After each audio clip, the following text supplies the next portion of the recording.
Okay, my name's Alan. It's lovely to meet you, some of you again, and for those of you for the first time, it's lovely to meet you for the first time. Thank you for coming to Tara Institute. This is the last formal teaching session thing that we have this year, and then next year. So that. Maybe I'll do this now because I'm sure I'll forget. If I wait, say I'll do it later. We do have a newsletter, and that's the best way to remind you of things. There's a paper one you can grab out there, and there's also the online version. Now, there's no teachings on Tuesday and Wednesday this week, but on Saturday there's the Lama Tsongkhapa Day Puja, which is really cool. Lama Tsongkhapa is the monk in the centre there, and he's the founder of our tradition, and this is his 600th anniversary of his passing away. We call it parinirvana. We don't sort of call it death because death means like nothing's there, but we believe that these great teachers when their this life ceases, that they continue. So we call it a parinirvana. And so there'll be a puja here at 8 p.m. It's supposed to be one of the multiplying days whereby on certain days, according to the Tibetan lunar calendar, there are days that are really potent for practicing virtue. Yeah, and if you do it on those days, they have a greater impact on your psyche, maybe even physically too. So that's it. So it's good to do on those days to be especially mindful, and to try to control the mind, not engage in negative actions, and to try to engage in positive. So that's on Saturday. If you want to come to that, and a puja means offering. And so we do a lot of prayers and make offerings, and you get to eat yummy food at the end. So if nothing else, you'll get a feed. Come along. Kids like it because they also like chocolate and junk food and all that sort of stuff. So, but adults like it too. Adults like eating junk food as well. And then everything starts again in January. On Mondays, on January the 6th, Claire Callanan, one of our students, is going to be teaching, and then and Claire, and then and Jeremy Cohen, one of our students. So two of our students, a bit like me, except different, same but different, and they'll be doing Monday nights, and then on Wednesday nights we'll be doing meditations on Green Tara and Chenrezig. Green Tara is, it's the namesake of this place. Green Tara was a woman who vowed to become enlightened in the body of a female because there was a great sense of discrimination against women in the spiritual path, and so she vowed to become a fully enlightened Buddha in the body of a woman, and so she became Tara, and that tanka up there is in them. One is the way we like to depict her, and so we're doing Green Tara meditation, and then Chenrezig meditation. Chenrezig is the manifestation of compassion, and so there'll be a meditation on that. So that's on the Wednesday nights in January. Geshe Doga, our teacher, and Geshe Losang Dorje will be in India, so they won't be teaching in January and things like that. I don't think I don't know where they are. They're off doing stuff, So do read the newsletter and keep up to date. Keep coming. I really believe in spiritual philosophy that in the path that you may want to engage in. I mean, the fact that you're here today means you're adventurous. You're rebels, you're rebelling against things, and you are in search of a path of something. Otherwise, there's a lot of other things to be doing on a Monday night than being here. So you're rebels in search of a path, and you just get points for continuing on the path, I think. You don't have to be brilliant. You just have to keep practicing, and then eventually, whether you like it or not, if the path you're on is correct, and if the teachers who you rely upon are valid, so if you have a valid path and a valid teachers, and you have interest and intelligence and respect, then you will inevitably develop good spiritual qualities. It's impossible not to. It's absolutely impossible not to. So I think this is a valid, this place here is a valid source of the valid teachings. There's the teachers here, by that I mean like Geshe Doga and the other great lamas who here are very valid, and then we students, we try to sort of mutter words that bear some semblance to their wisdom and knowledge, but it's okay. It's all done with a good heart and a good nature, and without the pretense of excess pride and that. So it's just ability to share experiences, and so.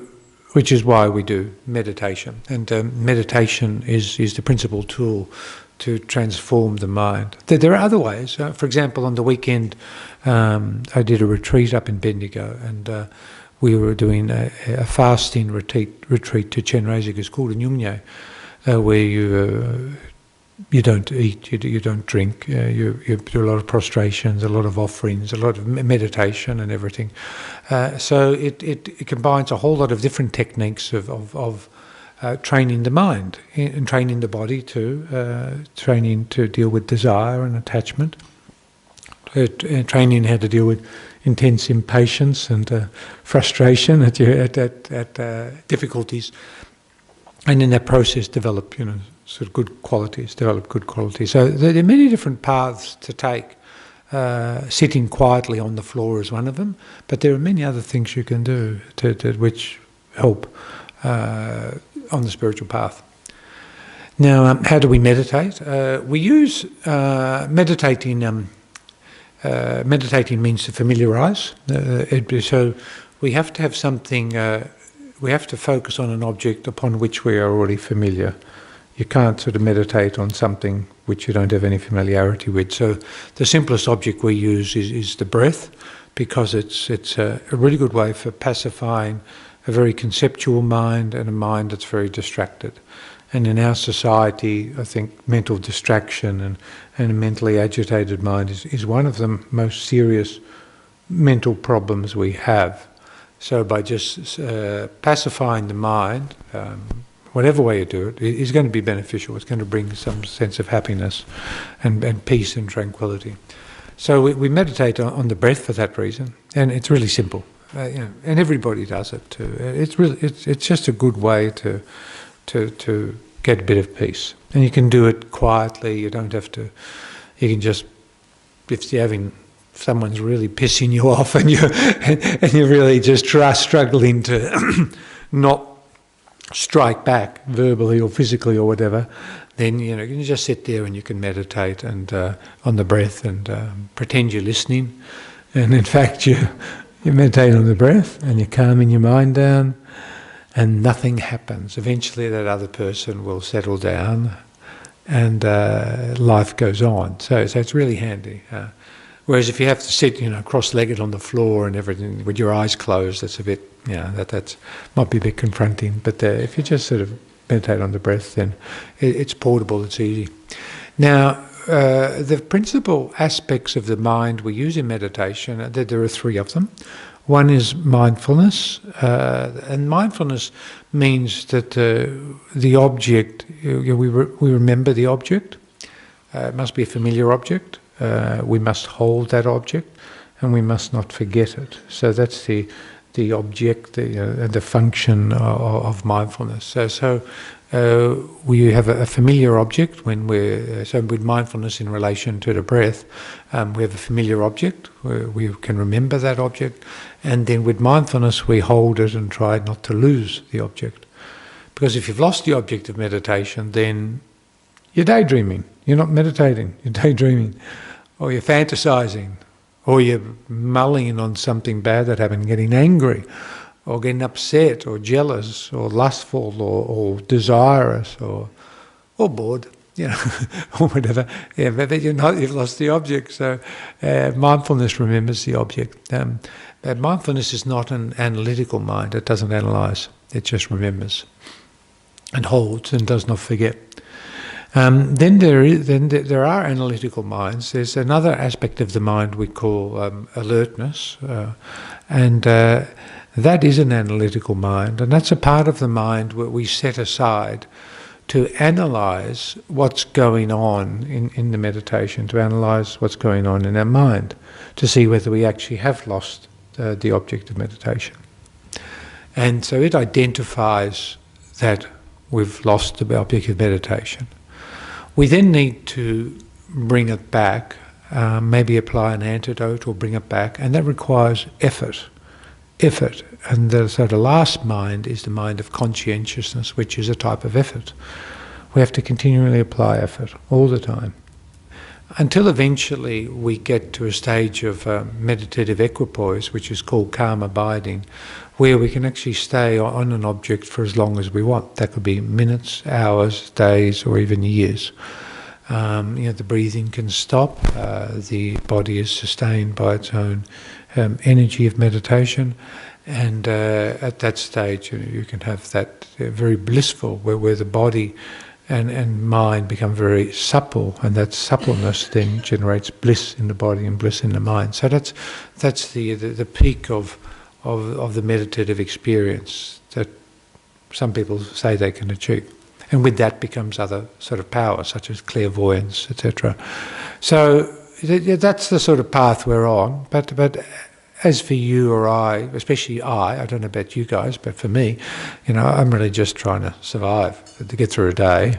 I'm not trying to do anything more exciting now. I just want to have a day where I don't lose the plot, where I don't offend people, where I don't get offended, where I don't hurt anybody, don't hurt myself. That would be a real victory in a day sometimes. So by just meditating and applying these three minds of mindfulness, alertness and conscientiousness, then we can keep our mind on an even plateau. And so we do that even in daily life. When we're out there, we're aware that by mindfulness that anger is very destructive. It's a very destructive emotion. Probably has no positive qualities at all. But that the opposite of anger, which might be patience or love, has really positive qualities. Really, it's healing. It's creative. Anger is destructive. Love, patience are creative. So if we have that mindfulness in daily life, that arising within me is the mind of impatience and anger, to identify that, and then to realize, wow, that is going to create harm to me or to others. So by that mindfulness, and then being alert, being mindful of what is going in my mind, and then by being alert, having that alertness that identifies it, and then providing that conscientiousness, I will transform that mind of anger into something else. I might transform it into patience. I might transform it into love or compassion, and that is mindfulness in action. That's in meditation in action. So we have meditation sitting on the floor, and then we have meditation that is through maybe every activity of our daily life. It can be eating, it can be drinking, it can be talking, it can be working, it can be playing with your children, it can be counselling somebody, it can helping a friend, or it can be while you're being exposed to the most horrible abuse and tragedy and sadness. So we apply the same methodology. So meditating on the breath, we'll do it, and we've got... I sort of get sick of talking sometimes, but I find it also hard to stop talking, so I have this quixotic relationship with myself. So I will stop talking in a minute, and we'll just meditate. And then, since it is the last one, and since you're all going to be very busy, we'll meditate for maybe 15 minutes or so, just on the breath. All mobile phones off, and get comfortable. And then after that, there'll be, I'll give a little bit of talk about emptiness and dependent arising, and then I'll try to finish a bit earlier so that we can have some questions and everything. So, so in terms of getting yourself comfortable, You can be sitting down on a chair, that's fine. You sit on the floor, that's fine if you're comfortable. If you need to move and wriggle, you maybe do it now. And then, and then we'll just focus on the breath now. On the breath, so the object of meditation is the breath, and just focus on the air going in and out the nostrils, or the rise and fall of the diaphragm, or just visualizing the air going in and out. And then just focus upon that. Some people find it good to count the breath, so you might count from 1 to 7 or something, and then start again at 1. That's good. Then if you're very good, you can go to 21. And then if you're really, really good, you go to 108 or something. And then probably at that stage you can stop. So anyhow, so we'll just meditate on that. About halfway through I'll make a little, sort of, hey everybody, I know you're distracted, come back to the object of meditation, and just to reinforce that mindfulness. Okay, so become comfortable. Bring your mind into the room. Bring your mind into your body. Then focus your mind upon the breath and keep it there for the next 15 minutes.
So if your mind has strayed from the object, just bring it back, bring your mind back into the room, your mind back onto the object of the breath. Just focus on the breath for the next 5 minutes.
Okay, in your own time and space, you can cease the meditation. Relax your posture if you want.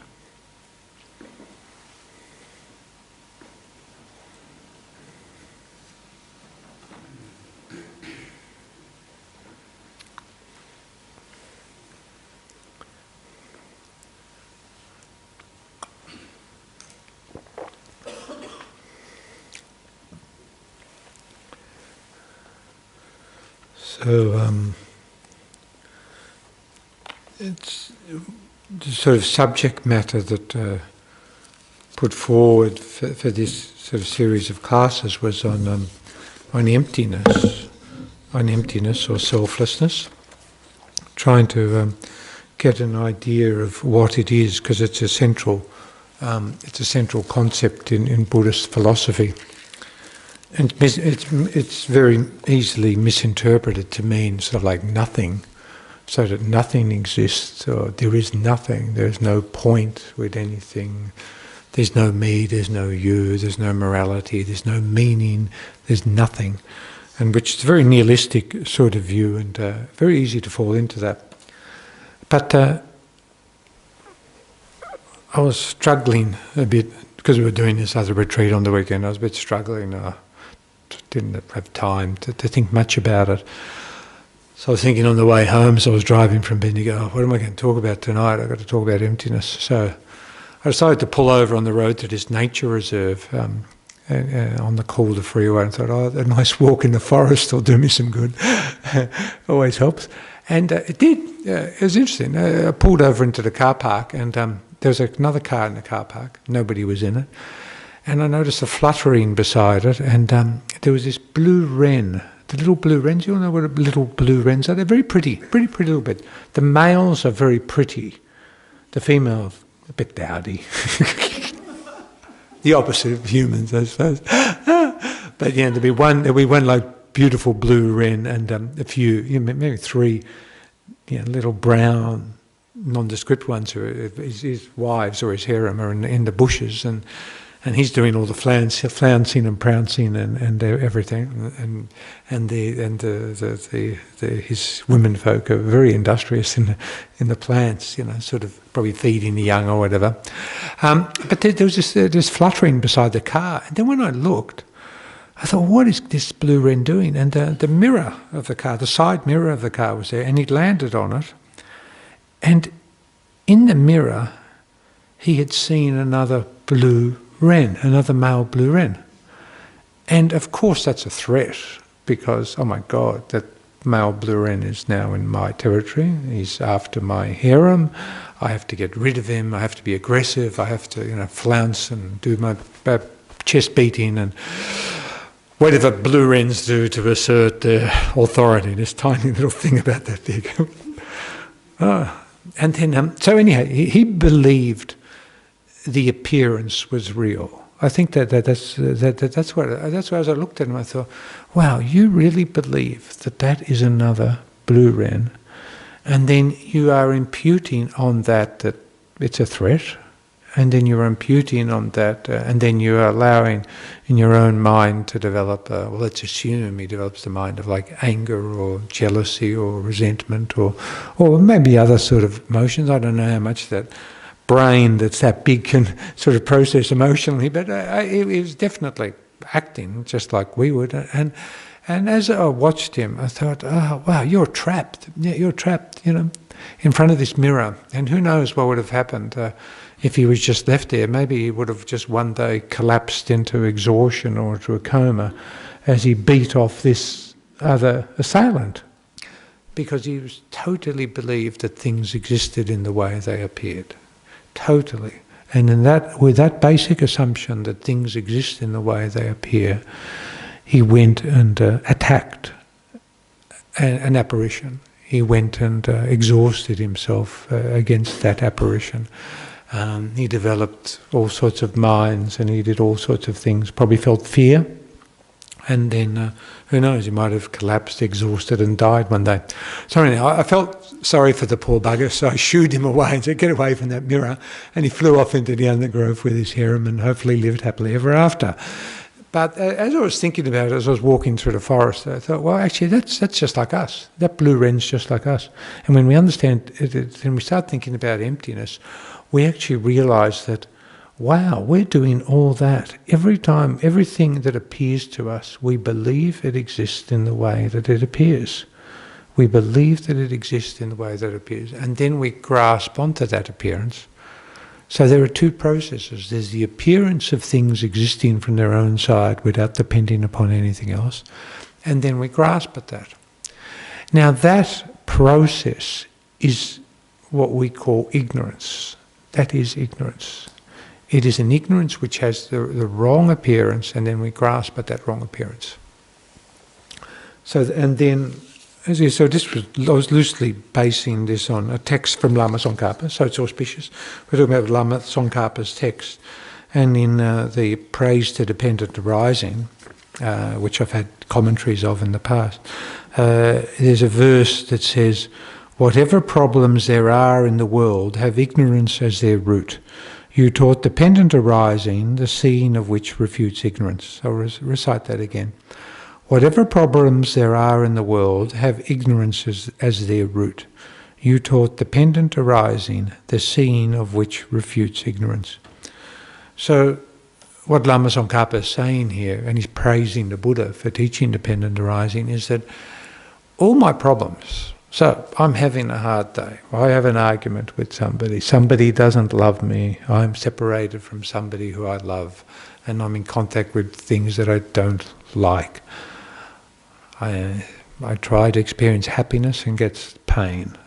I do something and the unexpected results occur. There's no certainty. So, and then finally there's birth. I get born, I get older, I get sick, and then I die. And we're trapped in this cycle.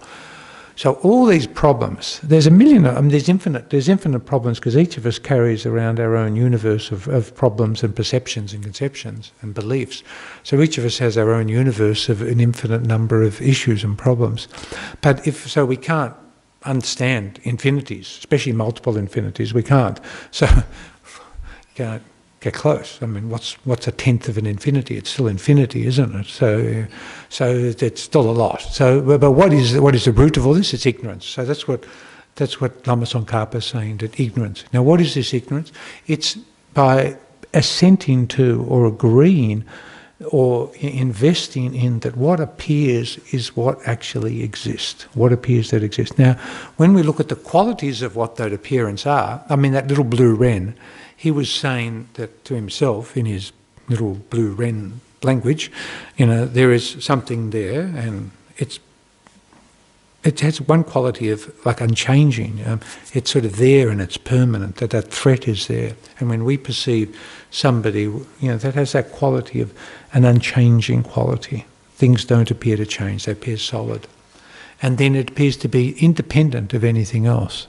Now, when we talk about independence, there are different levels of it. There are different levels of independence and dependency.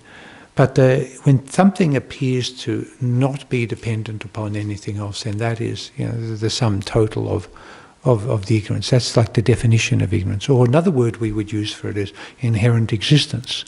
So if we are asked what is the inherent or innate quality of things that is wrong, that is incorrect, we would say it is that inherent nature of existence, that inherent quality which gives us the belief, or the appearance and then the belief and the grasping at the belief that things exist from their own side without depending upon anything else. Now, when we talk about this, so then we start refuting it. We say, well, okay, well, let's refute that. Let's see what's the opposite of it. So we try to develop wisdom, which is the wisdom realizing emptiness. So we have to unpack the aspects of this concept. It has aspects. One aspect is that things appear to the mind as being unchanging. They appear to be unchanging.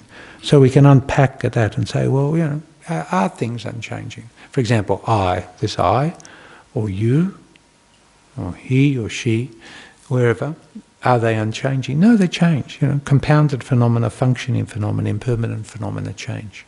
There are some phenomena that don't change, but we don't need to sort of go into too much discussion about that. But all impermanent phenomena, functioning phenomena, which includes me, you, emotions, mental, physical phenomena around us, they change. So that starts to refute this concept of inherent existence. Just by realizing that things change, we're digging away at it, we're unpacking it, and we're just refuting one bit at a time. Then we talk about how things are not independent, but are actually dependent. So how are things dependent? Well, they're first of all dependent on causes and conditions. So for me to see that little blue bird today, I had to do this whole retreat up in Bendigo of fasting and deprivation to be tired enough to pull over the car, to walk down to get to the car park to see the blue wren. And I mean, I could have been looking in the other way and not seen him. but I saw him. So something cause and effect, So, and then to think about it, and then so things arise from causes and conditions. They're not causeless, and that undermines this concrete aspect. Wow, things arise. Everything arises from causes. Everything arises from causes, including my emotions. I am so depressed. I am paranoid. I'm schizophrenic. I'm in despair. It arose from causes and conditions. Well, so will the resolution of that will arise from causes and conditions. So everything we experience arises from causes and conditions. And that unpacks it a bit. But then there's some more subtle causality, so subtle way we relate to things. It's actually let's talk about relationships. For example, I am tall. So one of my characteristics is I'm tall. I used to be 6 feet. I'm slightly under now.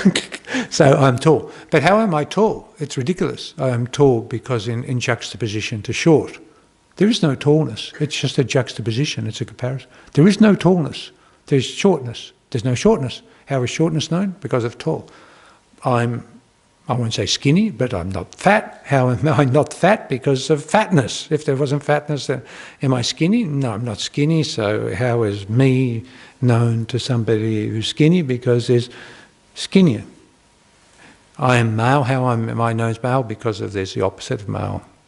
Or there's many opposites to male now, I suppose, but anyhow, it gets kind of confusing with that. But anyhow, so there's anyhow. So you maybe get the point that in reliance on the other, then we know things. In one way you could say that Alan, how do I know Alan? Alan is known because of the negation of everything that is not Alan, and then what is left. And you could say your own name. How am I? How am I? How's the microphone? Everything is not the negation of microphone. A watch. How do I know watch? Everything that is not the negation of that is not watch. Everything is not watch is the watch. So we say that there's a relationship. Things don't exist. They occur in reliance and on the other, and also in reliance on parts. How is Alan? Well, Alan has body, feet, shin bone, thigh bone, hip bone, head bone, arm bone, shoulder bone.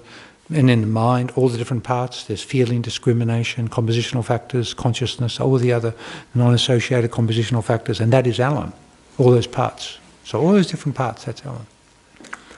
But the most fine way to understand dependent arising is by realizing that in the final analysis, there is only mental imputation, there is only labeling by the mind. There is a basis. So that's this basis, this form and this mind and whatever other factors compose this. And then there's a label put upon it by an imputing consciousness. And that imputing consciousness is the mind. And I label I upon that. Now you don't label I upon this, you label him. So you're doing him, or it, or something, and then other sort of qualities. But you're labeling, and then, but for me, I'm labeling I, and then you're labeling I onto yourself. Independence on a basis, and then that's merely labeled. So when we finally investigate the analysis, and we look for the I, and we look for all the constituents, and all the relationships it has, and all the things that are not it, and we look at all the causality and everything, when we investigate through the body, every bit of the body, every bit of the mind, every function of the mind, every aspect of the mind, and we can't find this I, this Alan, except as existing as a label, And then that's sort of valid, but that is the mere extent of existence. Where the problems occur in life is when we don't realise it's just a label, like the poor little blue wren in the mirror. If he just said, I'm just labelling this reflection. I mean, all it is a bit of glass and something there, and I'm labelling that as a blue wren, my enemy, and not realising that, and then engaging in all sorts of negative actions, problematic actions for it. But if we can gain that little bit of freedom by saying, okay, I don't exist in that way. So then we can then transpose it onto somebody else. Okay, having a problem. Who's my guinea pig today? Okay, Ingrid, I'm having a real problem. You yawned. You find me I'm boring. How dare you? She yawned. Did you see that? I can't believe it. I'm so offended, So So all that, because from your side, that action, then I've imputed all sorts of rubbish onto it. And then it comes back to the fact I wasn't breastfed as a child and I'm insecure. So that when somebody yawns, I feel terribly upset, and et cetera, et cetera. And that goes back to a previous life when something else happened to me. So, it's the causality goes on and on. So, but imputing. So imputing. And then what happens? Then there's a catastrophe, then there's an argument, then there's pain. Maybe somebody dies. It can happen, just like that. Just like that. There can be such horror. So it's not to be dismissed. It is actually, as Lama Tsongkhapa said, all our problems in life come from ignorance. And that basic ignorance is to believe that things appear in the way they exist, that exist in the way they appear, and that we impute too much independence upon that, rather than it being dependent. So we'll do a little meditation today, and it's just really simple.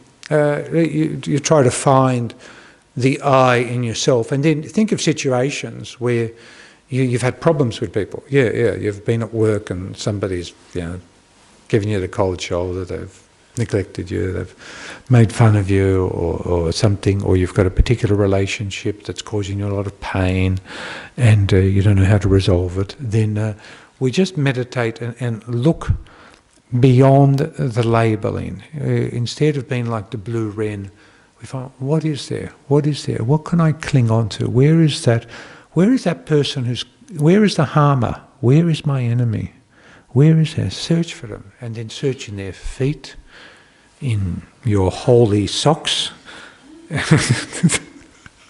H-O-L-E-Y, not H-O-L-Y. So start from your holy socks all the way up to your brain, your mind, and all the different aspects of the mind. Go through it and try to find. And for that person too, where did that anger? And then what about anger? Anger is just a label.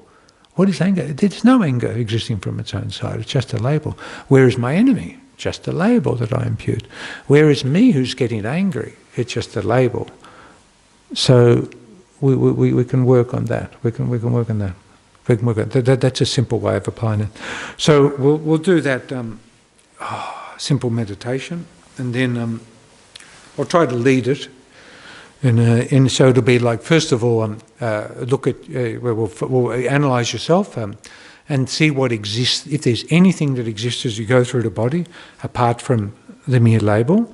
And then the person which you have a problem with, you're disappointed with, they've hurt you or they've neglected you or somewhere. We've all got one of those. Be honest, you've always got it. So think of that, and then where are they? Find that. Where is it? Where is the harmer? Where is the person who disappoints you? Where in that body and in that mind?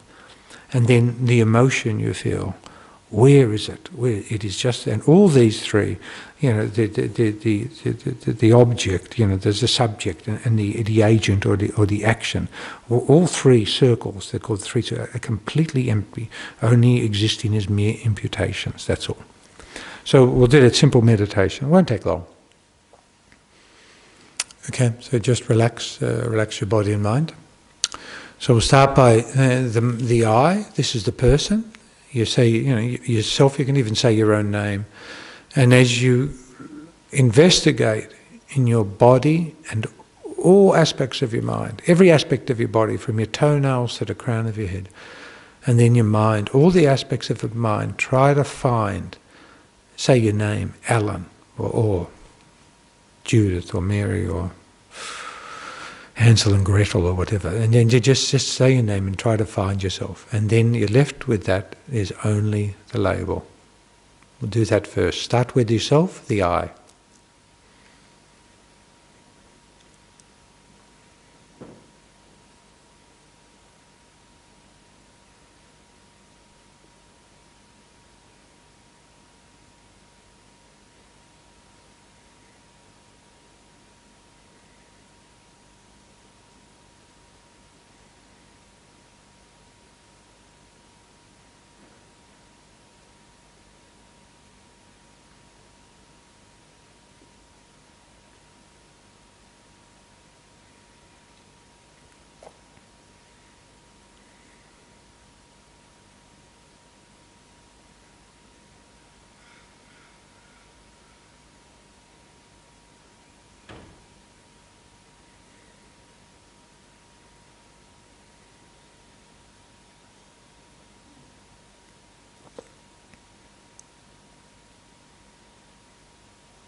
Now examine the person who has harmed us, who's hurt us, who's disappointed us, who's broken our heart.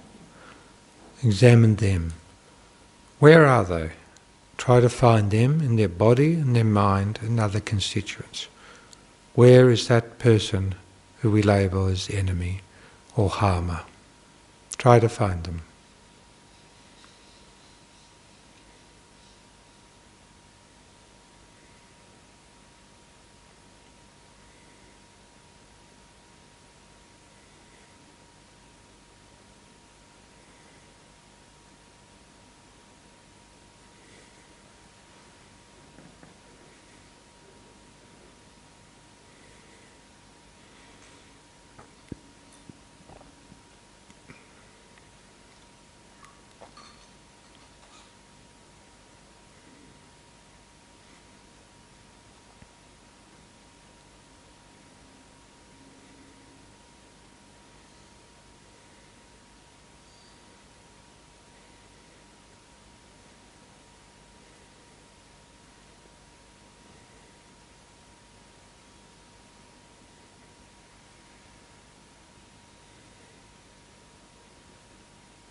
Now meditate on the actual emotion that you felt. It might be anger, it might be hurt, it might be disappointment, it might be grief, sorrow.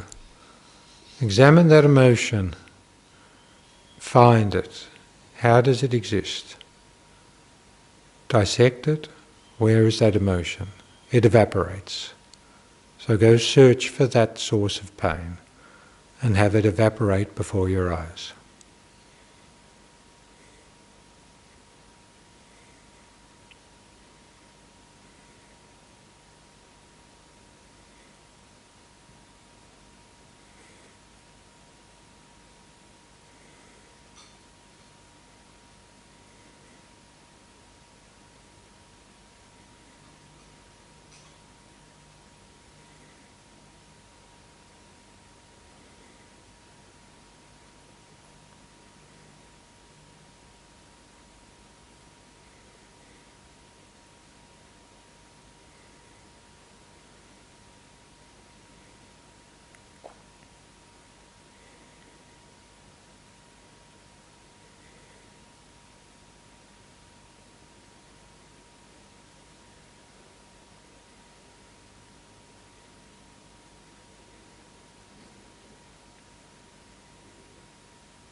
So now, all three circles, myself, the person who harmed me, and my emotional reaction, in the final analysis exist as just the mere labels, imputed by the mind, just like the blue wren imputed an enemy on his own image in the mirror.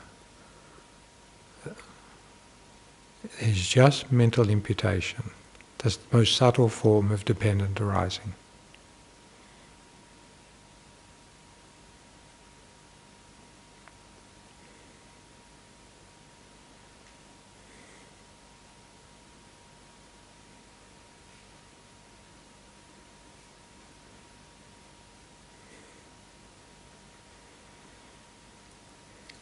Okay, you can cease to meditation, relax.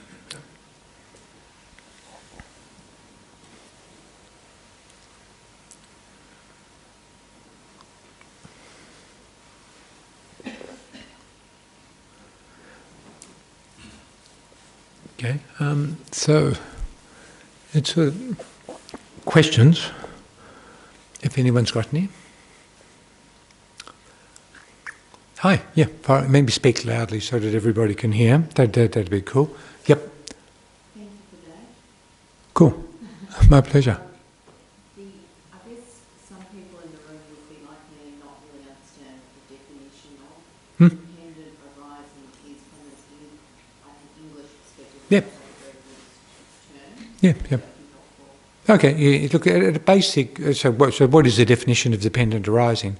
There are probably some succinct ways to talk about it, but it's just that when something arises in dependence on something else, that's it. Whereas we have some views in, sort of learned views or innate views that things just arise without causes.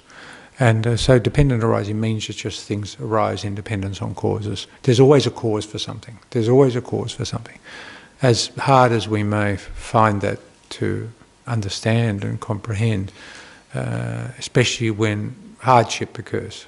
I think when good things occur, it's easy. You say, "Oh wow, I'm so cool. I made that happen, and now I've got a good car, good job, good wife, everything's going well because I created all the causes for that." But when something bad happens, you get cancer, or you lose somebody close to you, or when great suffering occurs, we tend to then think that that's just bad luck, and we don't believe it. It is a dependent arising. We believe it occurs from some other cause. Maybe some faiths believe, for example, that we are created. No. So some faiths.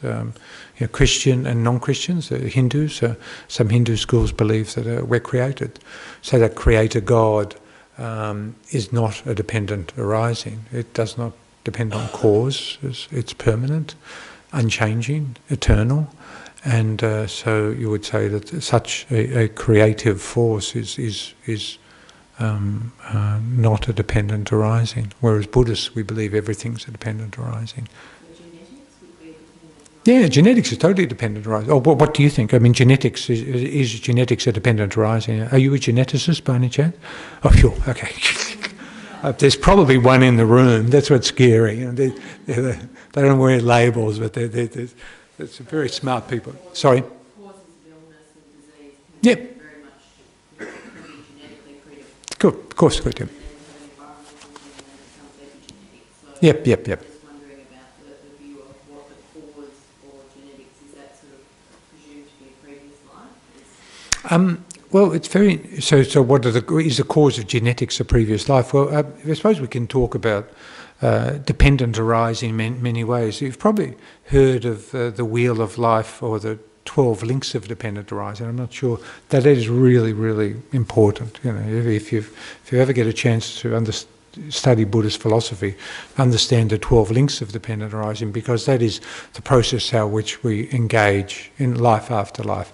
And so, obviously, in this life, we know that this body came from a sperm and an egg. There's no chromosomal material that came from a previous life. It's not. It's a mother and father of this life that created. So we would have to say that our genetics is determined. But they're very interesting, because in our previous life we died, and that karma that ripens at that last moment of death is the principal propelling cause for this life. And then we transit through the bardo, which is the intermediate state.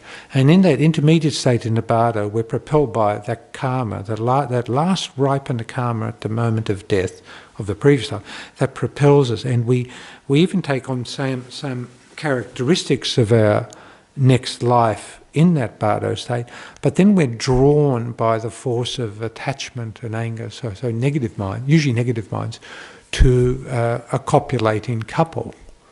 And then if you've got, they say that if you're very attracted to the male genitals, then you'll be born as a woman. If you're very attracted to the female genitals, you'll be born as a man. But then things can get messed up. And then as we all know, so anyhow, that's a theory, and so therefore, you're actually determining your genetic material there, aren't you? Because if you say, right, because of my attachment to one sense or organ, sexual sort of then you're going to change in your genetic structure. You've got, instead of 2 X chromosomes, you've got an X and Y chromosome. You've got different diseases and different predispositions and everything. So that's determined all by cause and effect. So absolutely fascinating. And then. And then what causes it? When you think of all the causes for genetics, just how the cells, sort of develop in meiosis and mitosis, and how everything's created. It's sort of miraculous that it happens. So many causes and conditions, to then we become like we are now, and then we interject upon that other. So that's the other. So in terms of every type of karma, it has sort of 4 results, and those results are dependent on you too. So we can talk for hours on this. It's wonderful. But then, there's the environmental cause. Like you might be born as a human, but then you could be born as a human in Syria, in northern Syria at the moment, and that's really different to being born as a human in nice, leafy Brighton. Isn't it? So different causes. So why is somebody born in Syria as opposed to why is another child born in Syria? Why is another child born in leafy Brighton? And we talk about other causes for that, other causes and conditions. So everything. Sorry? Yeah, it's good, isn't it? I mean, we can't answer it. It's impossible to answer because there's never going to be a computer that can work out all those permutations and combinations. But then there's but then on top of that, there's the nature of the mind. For example, we might say, you talk about disease. Okay, you're born with a perfect set of chromosomes, but then your mind is sad. Your mind is destructive. You start smoking, you start drinking, you develop bad negative thoughts, and then you destroy then you start impacting on your genetics, don't you? And then you get cancers, and then you get tumours, and then you die, or have suffering. Incredible. So the mind, of all the things, it's the mind that is the most important. And I think this is where, in Buddhism, we keep coming back to. It's the mind. Yeah, you might have genetics, you might have all sorts of things. We were just talking about the practitioner, Bhikshuni Lakshmi, who was the founder of the tradition of this Chenrezig practice. She had so much suffering. She was born as a princess in ancient India or Tibet, maybe Tibet or India, I don't know. They weren't bound, so somewhere up there anyhow. And then she was really beautiful and everything, but then got leprosy, and so she lost. She was thrown out of the palace, and because leprosy was terrifying disease, absolutely terrifying disease. No one knew how you got it, and it just decimated. And poor people, rich people got it. So, because of her leprosy, she was thrown out of the palace, and then she lost her hands, and the only way she could eat was like an animal with her face into the food, and she had to wriggle like a snake down the road because she couldn't walk. And so, but by the force of her incredible sort of practice, then her limbs regrew and stuff like that. So amazing, huh?